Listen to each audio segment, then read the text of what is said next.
আসসালামু আলাইকুম। এখন যেহেতু বর্ষাকাল চলছে, তো বর্ষাকালের সবথেকে বড় সমস্যা হচ্ছে বাড়ির ড্যামেজ হয়ে যায়।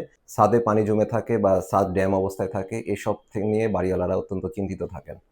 তো এই বিষয়ে বেশি ওরিড হওয়ার কিছু নেই। আপনাদের ২ থেকে ৩ টি জিনিস মাথায় রাখতে হবে। ১ম হচ্ছে ছাদের ঢালটি ঠিক করতে হবে। অর্থাৎ ছাদের যেখানে রেইন ওয়াটার লাইন রয়েছে, পানি নামার ব্যবস্থা রয়েছে সেখানে 1:80 বা 1:100 রেশিওতে ঢালটি নিশ্চিত করতে হবে। এই ঢাল থাকলে আপনার যত ভারী বৃষ্টি হোক তা ছাদে আর পানি জমবে না। এবং ২য় বিষয়টি হচ্ছে পানি নামার সাথে, সাথে দেখা যায় যে অনেক গাছের পাতা, ময়লা আবর্জনা এগুলো ওই পাইপ লাইনের মুখে এসে আটকিয়ে থাকে। তো আপনাদের এই জিনিসটি যাতে না হয়, পানি যাতে সহজে নিচে চলে আসতে পারে বা ড্রেন দিয়ে যেতে পারে সেই ব্যবস্থা সবসময় খেয়াল রাখতে হবে। প্রয়োজনে মাঝে, মাঝে ছাদে গিয়ে দেখতে হবে যে কোথাও কিছু আটকিয়ে গেল কিনা। এরপর আপনি চাইলে ড্যাম প্রুফ করতে পারেন, ওয়াটার প্রুফ করতে পারেন, সেটি পরের হিসাব। কিন্তু সবার আগে আপনাকে সচেতন হতে হবে। ছাদের ঢালটি ঠিক রাখতে হবে। প্রয়োজনে একজন ইঞ্জিনিয়ারের হেল্প নিবেন অথবা স্যানিটারি লাইনের কোনো প্রবলেম থাকলে অভিজ্ঞ স্যানিটারি মিস্ত্রির মাধ্যমে তা সমাধান করে নিতে হবে।